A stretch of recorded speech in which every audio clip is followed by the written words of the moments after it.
Kasus dugaan korupsi pengadaan laptop Chromebook di Kementerian Pendidikan, Kebudayaan, Riset, dan Teknologi periode 2019-2022 menyeret nama besar Nadiem Anwar Makarim, ex-Mendikbudristek yang kini resmi jadi tersangka oleh Jampitsus Kejaksaan Agung. Nilai kerugian negara yang tercatat mencapai 1,98 triliun. Hasil audit BPKP yang menemukan adanya markup harga dan biaya perangkat lunak.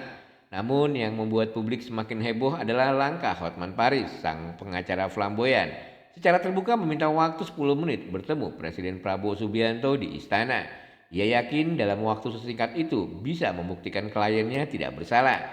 Kepercayaan dirinya muncul karena hubungan dekat dengan Prabowo yang pernah ia bela selama 25 tahun, termasuk dalam sengketa Pilpres 2024 di Mahkamah Konstitusi.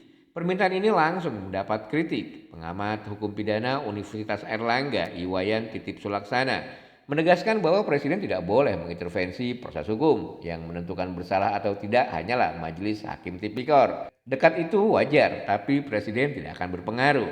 Kasus ini sendiri bermula dari pertemuan Nadiem dengan Google Indonesia pada Februari 2020. Dari situ lahir kesepakatan penggunaan Chromebook dan Chrome OS untuk digitalisasi pendidikan. Permendikbud nomor 5 tahun 2021 bahkan mengunci spesifikasi agar proyek senilai 9,3 triliun itu jatuh pada produk Google. Hasilnya 1,2 juta unit laptop dibeli dengan dana APBN dan DAK.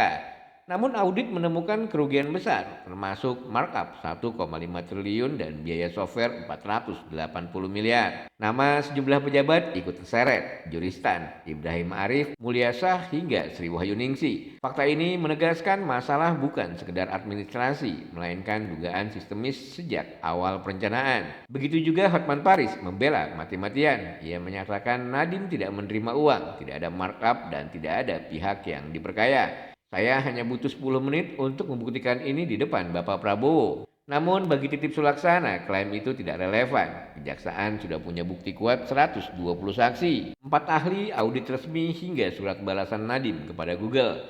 Hanya putusan pengadilan tipikor yang bisa menentukan bersalah atau tidak. Kasus ini memperlihatkan dua narasi kepercayaan diri Hotman di ruang publik versus proses hukum yang berpegang pada bukti dan aturan. Intinya negara hukum berjalan di pengadilan, bukan di ruang istana.